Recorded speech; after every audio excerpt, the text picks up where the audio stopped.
CRM Conversions. My name is Melissa Smith. I'm the Director of Alumni Marketing and Special Events for the University of Tennessee Alumni Association, and I'm excited to welcome our speakers today. First, we have Kendra Hankinson, Director of Alumni Relations for the University of Houston Clear Lake. I'll applaud for Kendra. We also have Melissa Parkerson, Director of Membership and Data Integrity from Oklahoma State University Alumni Association. We have Susan Sheehan, Managing Director of Membership and Business Development for the Wisconsin Foundation and Alumni Association. Thank you guys so much for being here. I want to start off with a brief disclaimer. We all know that what's said at camp stays at camp, but CRM conversions are a major undertaking for all organizations, no matter how big or small. And the personal opinions that are going to be expressed today are going to show the good, the bad, and the challenges for all of our CRM conversions. The personal opinions expressed are those of the people on the stage, following best practices and mutual respect. We do not want to degrade the reputation of any of our vendors mentioned, but we're going to be honest in this room today. So thank you for joining us. First question, can you all describe your role that you played in your organization's CRM transition?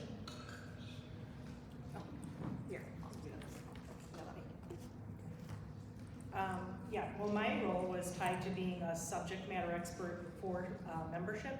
So just a little background, our Alumni Association merged with the foundation 10 years ago, and at the same time we converted our two databases into one Blackbaud product. And then years later we implemented Marketing Cloud, and then last fall is when we migrated to Salesforce and AffiniQuest.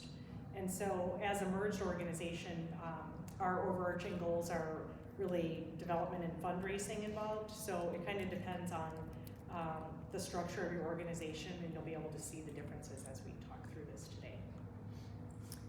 So for us, we are a separate entity from our OSU Foundation, but we share the database, we share our CRM.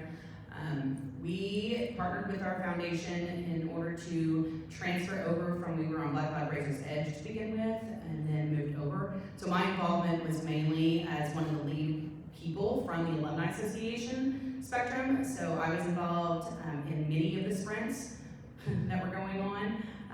But so I kind of assisted making sure that the alumni voice and how we use the database was being considered as we were creating all of the different areas and transitioning the data over. And so I'm currently the Director of Alumni Relations at University of Houston Clear Lake, and I've been there for about a year and a half, but previously I was at the University of Houston main campus for 9 years, and our database is system supported, so there's a main team that works on it at the system level, and so whenever I was there, we had a task force put together, and I was the Alumni Relations representative there, but that work has continued at Clear Lake being a systems role. So. What did the timeline look like from the early planning stages to go live, and how were your sprints organized? Okay. Well, our planning started pre-COVID at a very high level. The subject matter expert team involvement really didn't happen until about 18 months before go live. And we included like info sessions with our consulting firm, Huron. They gathered information and requirements. And so that's kind of where the timeline started. For us, we were probably about a 2-year system, and when we created our wish list before we knew really what platform we were looking at. It kind of helped us go through the demo process and looking at the different software. So we kind of started with our wish list and what we really needed, and then looked at the companies before we then launched and did our sprints and moved forward. So it was probably a full 2-year process between the start and the finish. So ours was a 4-year process, and we started the conversations about CRM and getting some proposals or getting the RFP really put together in 2018. So I think COVID may have had a little bit to do with that. We also changed over project managers at some point throughout. So ours was a little bit longer, but we started the conversations in 18, had a lot of the wish list demos, things like that in 19 and 20, and then went live in the fall of 22. Susan, you mentioned that you all work with Huron. Did any of you all work with any other consulting groups, and what was that experience like? So we use a consulting firm, Zeri Group. They were kind of our go-between as we were doing the transitions and creating the scripts, or the sprints. I mean, for us, I think they're good to have, and I think they can help talk you through how to formalize your sprints and maybe organize your sprints. What we struggled with, because we're a member dues group, I don't know if they were as well versed in membership versus donor relations. So for us, it wasn't probably as impactful as the foundation probably utilized them. But I do think they did help us wordsmith and think through how we create our sprints and how we actually get those tasks in order of some way of launching. Yeah, so we used Zuri Group as well. I don't think I mentioned, we went from Advance, a very, very antiquated version of Advance, to Blackbot. And so Zuri Group helped us with that. Same, we don't have membership dues, or we didn't at the main campus. So we were very donor heavy focused on those transactions, so they did help with that. I think one of the issues that we had, if you're in a similar situation, is that our Advance was so behind that it was very much piecemeal together and kind of, I don't know, taped and band-aided when we could, that they were having a hard time translating that into like a modern version of a CRM. So we had a lot of trouble there.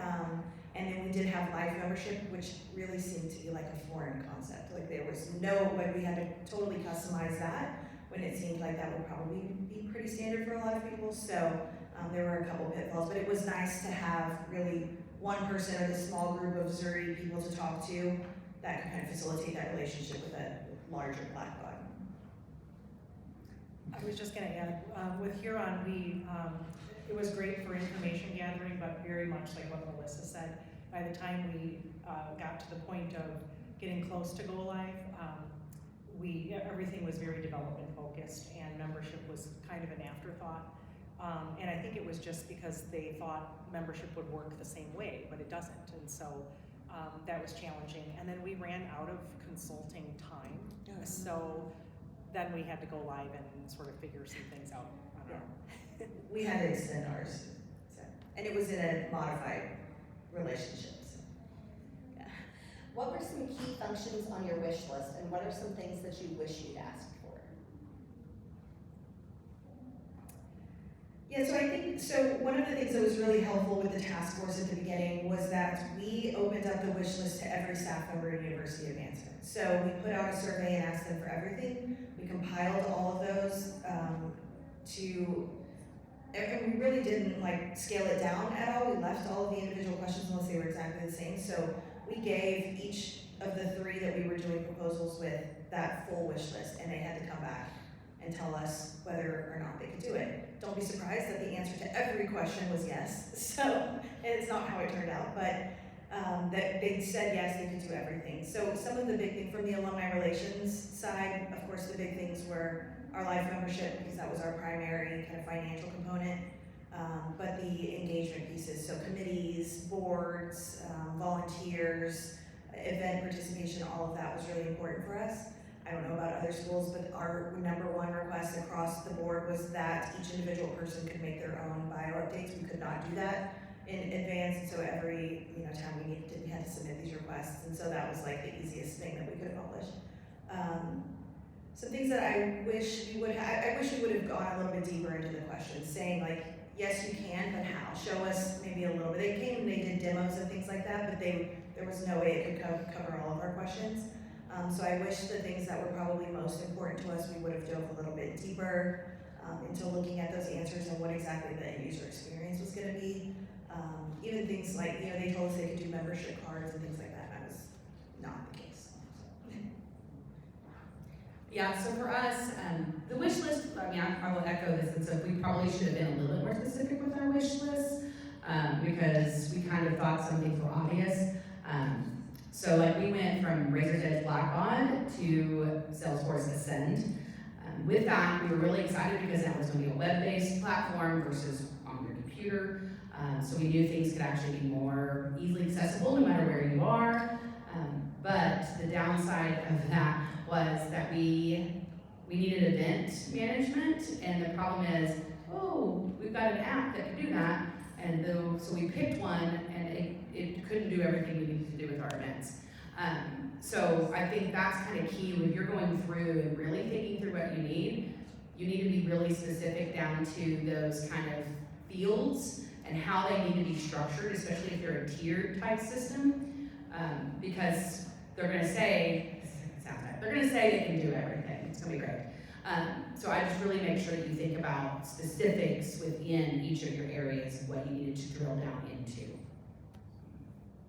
Yeah, and we were able to, put together the membership levels and everything that we wanted in the system. And actually, when it comes right down to the processing of our memberships, we're able to do that pretty easily.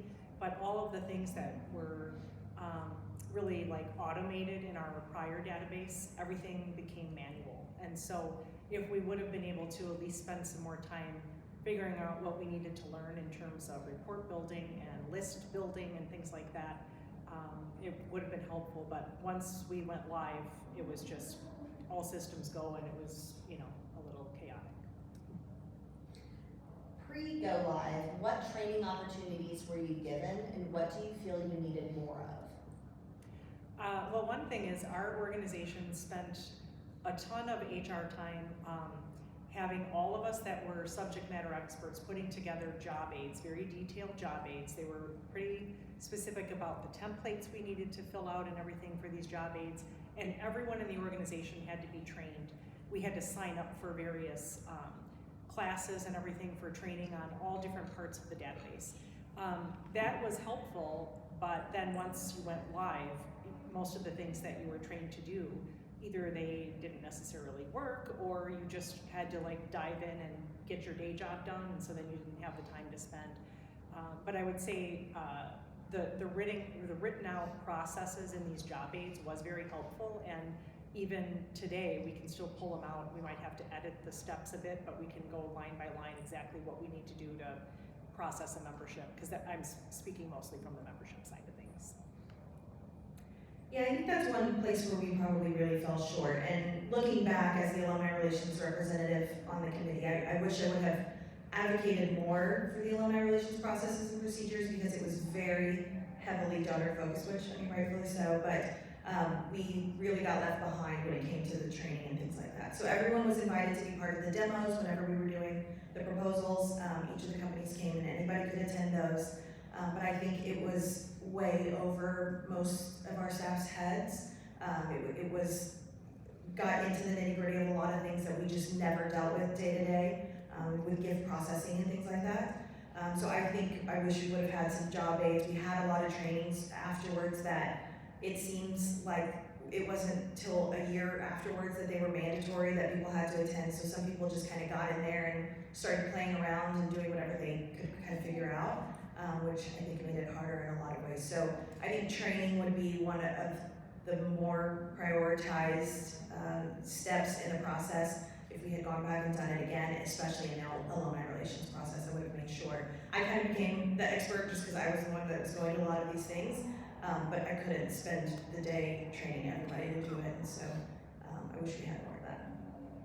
Yeah, I'll echo the sense of they provided videos, navigational videos of how things would work that everybody was supposed to go through and do their little training seminars, and marks complete, you got to win these prizes if you did everything. But they were not specific to our data, because these were all the things during the sprint process. So this is while we're building, they're trying to get people utilizing all of these navigational tools and understanding how it all works. When we finally got everything built and we were going live with everything, then it basically was us building these training situations. So our foundation had to create their training pieces with actual live data samples. I'm still finishing up processes and procedure manuals, and we've been live now for 2 years, I guess. So it is definitely something that you need to think through as you're going through this process of how you're building out your training. Because like I said, we weren't provided with things specific to us. It was much more just overhead kind of stuff. How did your new CRM change your processes? It made everything more manual. Unfortunately, like I said before, the things that were, processes that were built in the past, they didn't work for the new system, and so also we weren't, my team, involved in the actual data migration, and so we're spending a lot of time cleaning up membership data and things like that. But yeah, the things that are manual now, I mean, one person that reports to me that does like card kit lists, it takes her hours, once every 2 weeks, to do what used to take, 30 minutes at the most, maybe. But I guess on the upside, we use all of the time that it takes for these lists and everything, we're able to use that as kind of our audit, so we can go back in and fix things that don't look right or things that are broken. But it's definitely manual is the word we use daily. Yeah, I think for us, it made it so that our staff could be a little bit more autonomous in their use of the system. It was a painful transition in that when we first started the data migration, when they were evaluating where we were going from, they were looking at the reports that were being pulled and things like that. What wasn't getting used, they wiped out. It really ended up being that they wiped out most of the processes and decided that we needed to and that was just because of the old system we were coming from. They were gonna have to rebuild them anyway, and so we didn't go live with all of our processes or report pulling and things like that as soon as we flipped the switch on the CRM. But it was more about like, let's flip it and then let's see what people ask us for, which was tedious and painful for a little bit, but then it made us a lot more autonomous and a lot more efficient in what we were actually building and using, instead of these like thousands of reports to choose from. There was a very select set that were probably more useful to more people than we had previously, so that made it nice. And then, of course, the bio updates, things, committee updates, things like that we couldn't do previously was easy to do now. So it seems like a lot less bogged down of just like data input by our gift processing team, and giving people some more ability to see things, input things, pull reports, stuff like that. So I'll give a positive light in this instead. Ours is pretty good. So for us, like I said, we're split between us and the foundation, but we share the database. And what that really means is we manage all of our membership input, our financial stuff input, our volunteer input, and events, all those kind of things. So for us, we were actually able to, luckily we have a team member that was able to change a lot of our mapping. So we had it built in this previous system, and he was able to then translate that and rewrite those scripts so that things could then import again. And I will say we still have a manual process with our events because we don't use the system for events. But we're working through that import process where we build the import file and give it to him and it gets imported. But for the long run, a lot of our processes with financials and memberships was a little bit more tedious, where now it's much more streamlined. And then we work with our foundation for our bio updates and those kind of things. And because of them being more flexible of having to trust data coming in, because they're trying to do it too, they then would let some of our data come in naturally as well. So now everything kind of feeds in, where before it was a manual update they would do. Now it feeds in, they work them through interims, and actually able to do it in a much more timely fashion than they were doing before, because it's pretty much daily that they work through those, where before it was like, we gave them 3 days to update email or update your bio kind of update. So for us, we have had a better streamline of processes because of the data that's able to flow back and forth a little bit easier. And to go along with that answer, how did you integrate your CRM system with other marketing or membership tools to help streamline your processes? Yeah, so we went to Blackbaud, and if you've been on Blackbaud or have Blackbaud, they have the BBIS information systems tool that's supposed to be a lot of their marketing.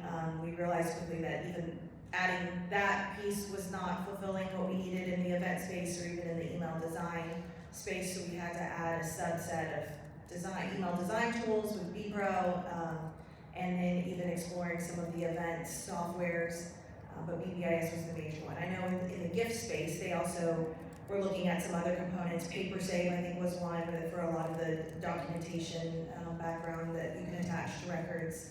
And I think there was some others, but in the marketing space, BBIS, and then even BPro as a third layer were the ones that we use primarily. For us, we use Anthology or Encompass for our web, which also then does all of our events, all of our emails, all of our outsourcing of everything. So it wasn't linked before, and it's still not. But we are, I do at least for my membership solicitations and membership emails, import my campaign members into it. Luckily, because I'm able to create an appeal. I mean, one thing I would say, I'm working with our foundation, and I'm sure some of you work with somebody, if they'll at least give you, at least one person, access rights to be able to make changes or add things. So like I'm able to add a campaign and add an appeal and create it the way I want it and structure it the way I want, the way that we manage our appeals. But it's in the main system. I think that helps alleviate some things. I'm not having to work with your processing and their campaign managers to do that. Because then we can do what we need to do, get a deal, send them into an import, and work it through. So right now we do not put all of our marketing communications into the system. We have an external warehouse because of the sheer quantity of communications that an alumni association sends out comparatively to our foundation. It goes into a warehouse type situation so we can still pull reports and do things if we need to, but it doesn't currently live on the record. We're working on trying to get that changed, but we did have before, and we're still working on trying to get that kind of fixed. But hopefully at some point we might look at going to Marketing Cloud, and if that's the case, then obviously that will totally change how the CRM manages our marketing and communications, but it is separate right now. What kind of auditing reports did you build in before going live to catch bugs and issues? Boy, wouldn't it be nice if you could build your audits before going live? I don't know what that's like. Unfortunately, there were a few things that we knew with memberships that we needed to make sure that we would catch. Obviously, a lot of that was if a financial thing goes onto someone's record and doesn't spit out a membership, it would recognize that. So I will preface in the sense of our membership, we were not able to use the out-of-the-box Salesforce membership platform. Or Ascend platform. That was one of those things that was on our wish list, like we need membership. And like, oh yeah, we're building a whole new thing, it's great. So they made us one of the last sprints, and it still wasn't ready when our sprint came out. Luckily, we don't have a standard membership structure, so we had to pretty much do our own thing anyway and build it. But that was one thing definitely, if you're talking to a CRM and are talking about a platform that you're going to be utilizing, really move up earlier in the sprint if you can, that way if it's not ready, you're not struggling at the end.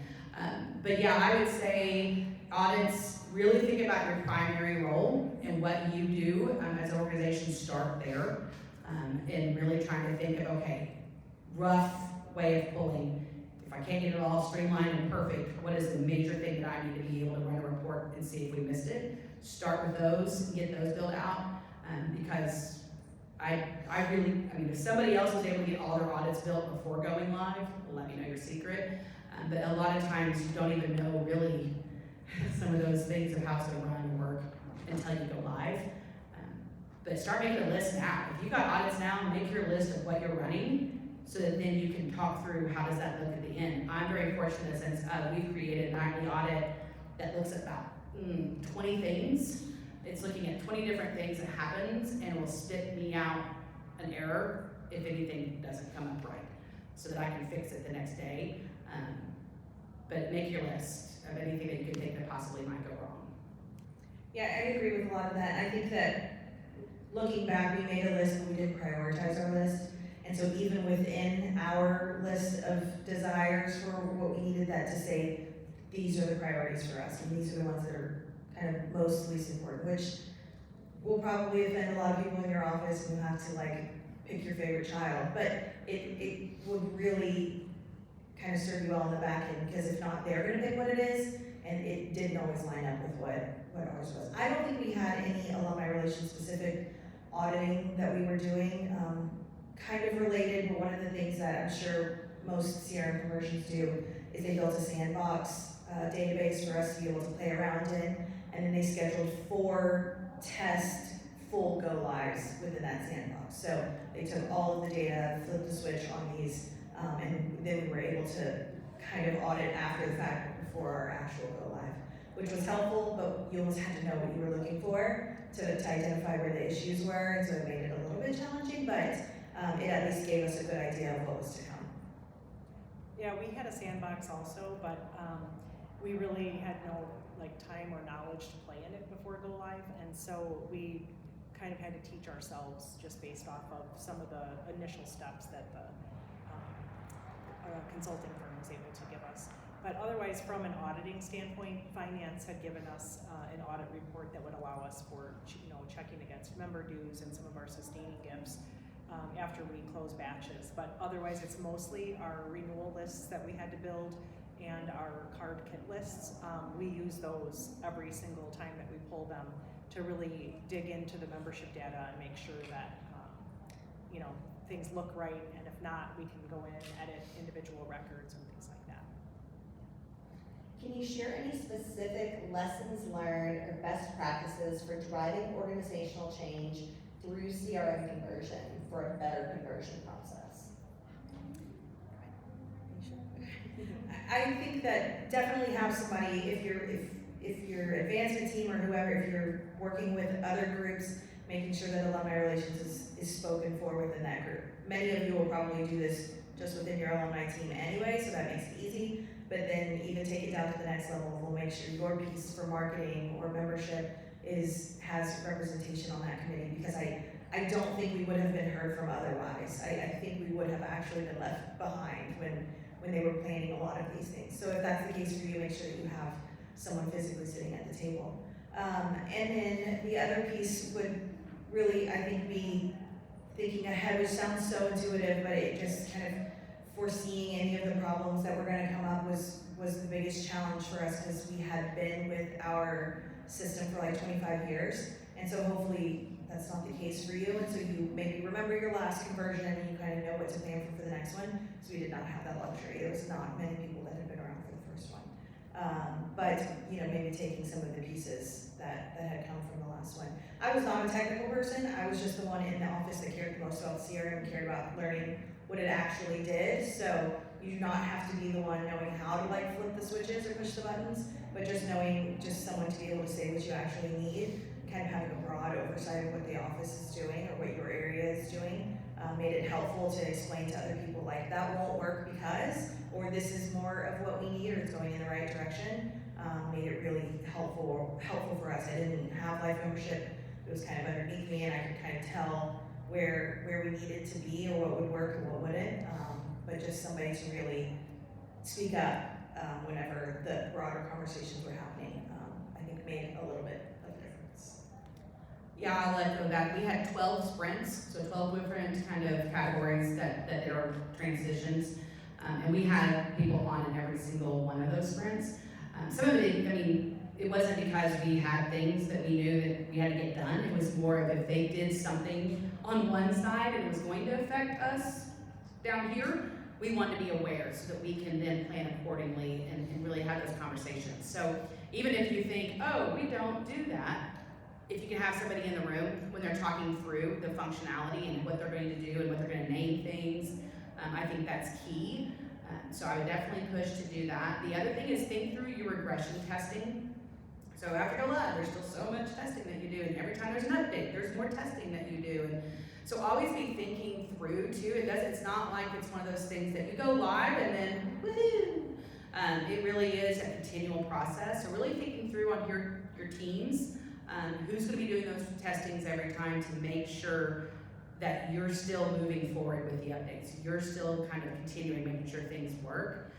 The last thing I would definitely say is your reporting. Like for us, the out-of-the-box reporting features within Ascend, we rarely use. They're just not the most conducive things for us. Like I said, membership, because of our structure and the way that we have our memberships, it doesn't work the way that they have it built for us. So we really did have to create all of our reporting outside of the CRM. We use a system called Tableau. Anybody uses Tableau, it's amazing. But that's what we use for pretty much everything we do with reporting. That is our list creation for renewals, our fulfillments, our numbers, all that kind of stuff. So really think through because we kept getting, add your stuff to the report list, and their reports team would build it and get all this ready for you. Let's be honest, when it comes time for go live, everybody has different priorities, and membership and alumni association stuff may not be at the top of that. So we really tried to think through of like, okay, if we have to create this ourselves, how do we do this and how do we build it out so that we don't go down for 6 months.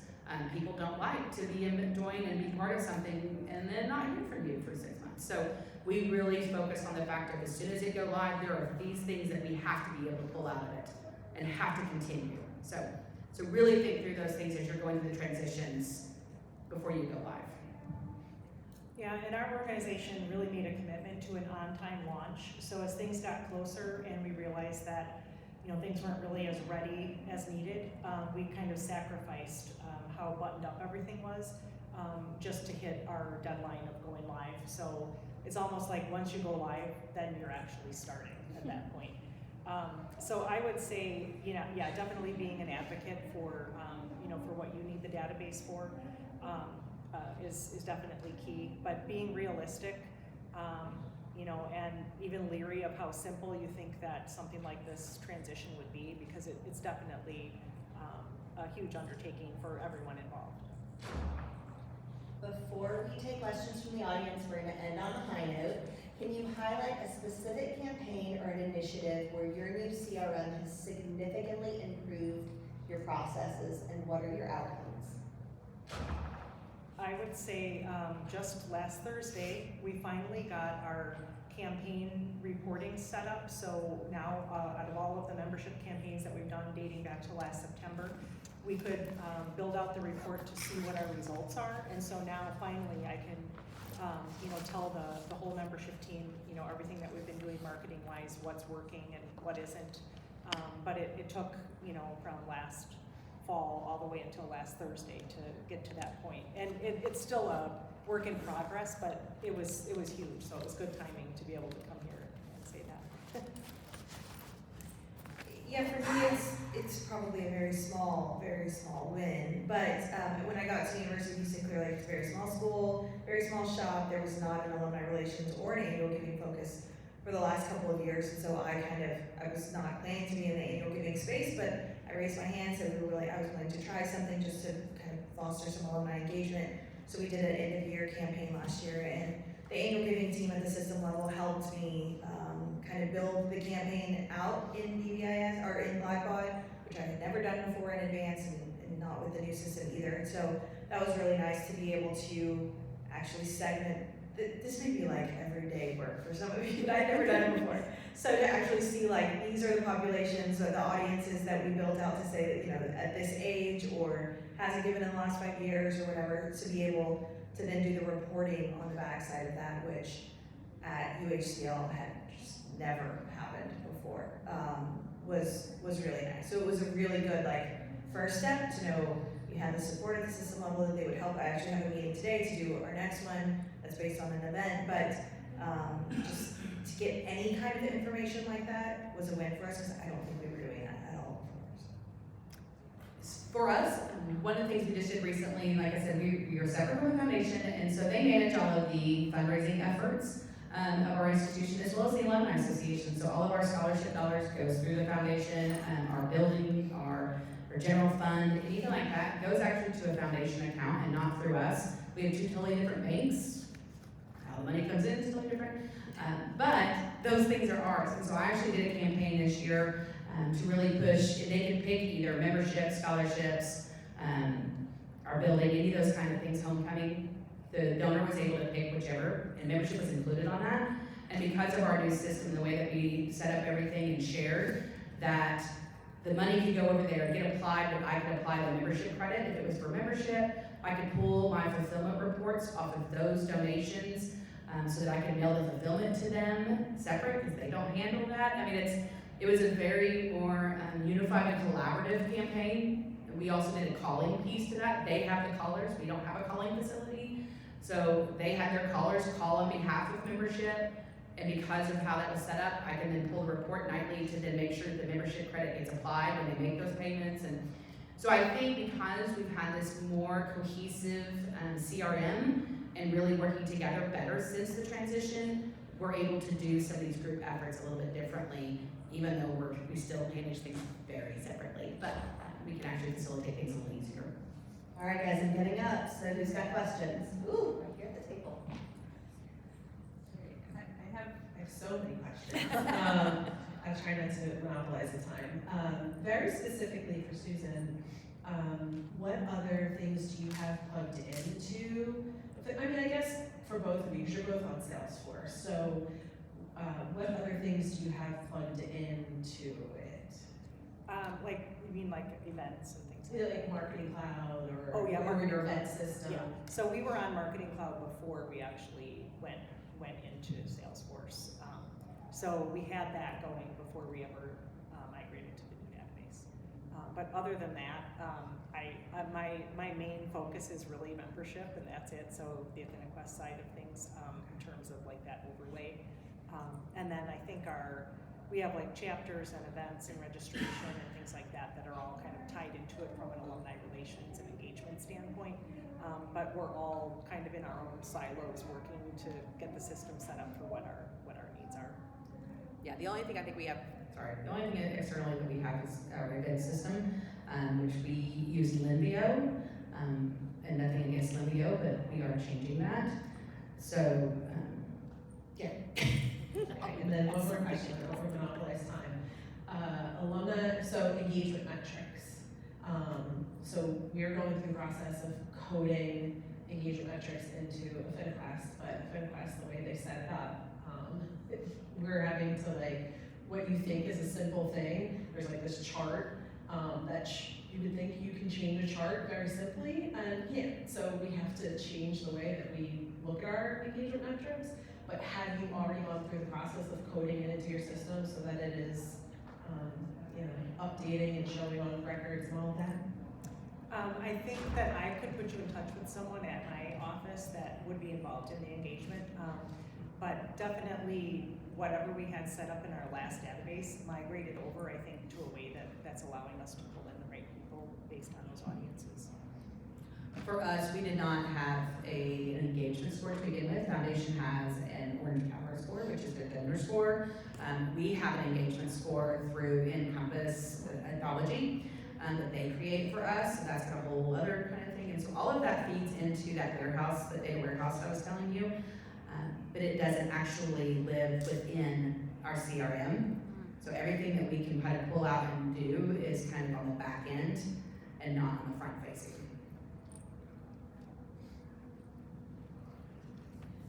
Thanks. I'm from Arkansas, and we are about 1 month from go live with AffiniQuest. We used Huron as well.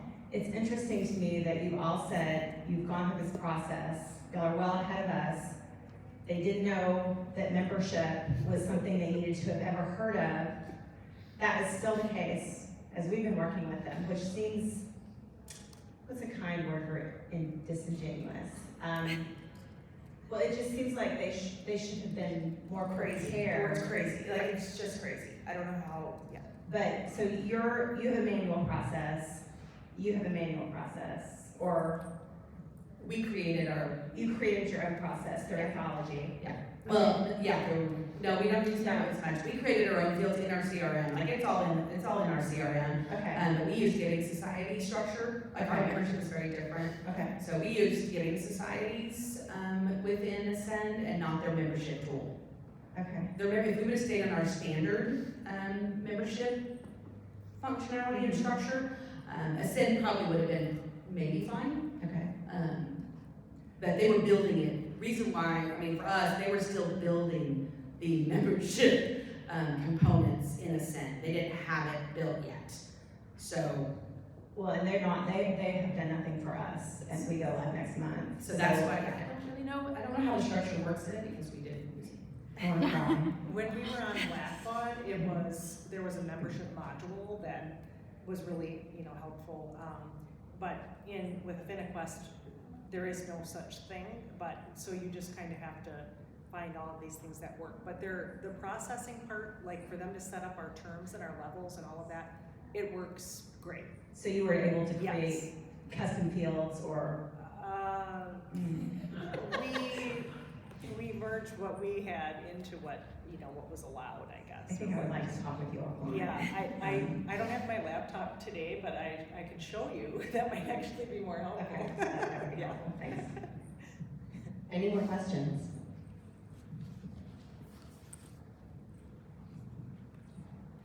This is sort of just like a misery loves company type of question. Because we also switched over to Salesforce and Ascend a couple years ago, and so yeah, I feel a lot of your pain. I'm just curious, one of my biggest frustrations is, so I'm in there all the time, so I can understand it, I can read it, and some of it might have to do with the previous system that we set up, which was our own kind of database that was created just for us, so then translating that over to Salesforce, right?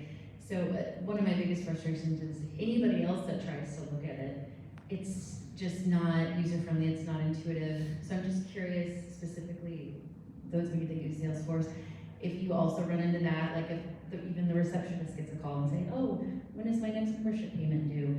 And they're like, and it seems like it should be like such an easy thing to be like, boop. So is that also a struggle for you?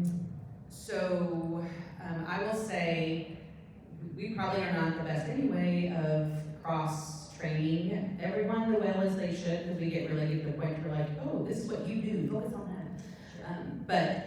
So my other role within membership is data integrity, and so I actually do all the training into the Alumni Association for Ascend, no matter if it's volunteer management or our contact reports or events. I actually manage that training. So as people are onboarding, I'm trying to go through and really think through, you need to know what your membership is. I don't care where you are, you should be able to look and see when their expiration is, if they're active. So showing them that, I will say we created an engagement tab where all of our stuff lives in Ascend. So on the record, you've got all these tabs, whatever. There's an engagement tab, and that is where membership lives, that is where volunteer lives, that is where events lives, so it's real easy for me to show people because I first just have to go get on the right person and at least start an engagement tab. That'll tell you pretty much where everything is. So for us, I really try to have, and we continually have all staffs where I will bring up something like, hey, did you know? Make sure you know where this is. Now, where the downfall of that is foundation staff does not have that same training. So I've got development officers that are going out that they'll email me, like, hey, I met with such and such, they'd like to become a life member. How much do they owe? Like, you could have done it right there, like it's all in the system. So I will say cross-training is a pivotal situation, especially if you're not under the same organization as those that are doing your annual fund and going out and talking to donors. So working through that training and continual training, onboarding with new staff, because that's the thing. I could have done a training with the foundation staff 2 years ago when we went live. Half those people may not be there anymore. So really working with their HR people to have that continuing education, making them understand why they need to know about the membership part of it, and why they need to know where it's located, because their first thing is like, oh, that's Alumni Association, and they go over here. Well, they're going to be talking to these people, and the first thing they need to be able to go is, oh, you're an active member, you're a life member, and those things. So I think it's really putting your best foot forward to really show how you can help them in their role if they are able just to look at these things in the CRM. So they don't get so focused on one area. So, Thank you. Who's got more questions?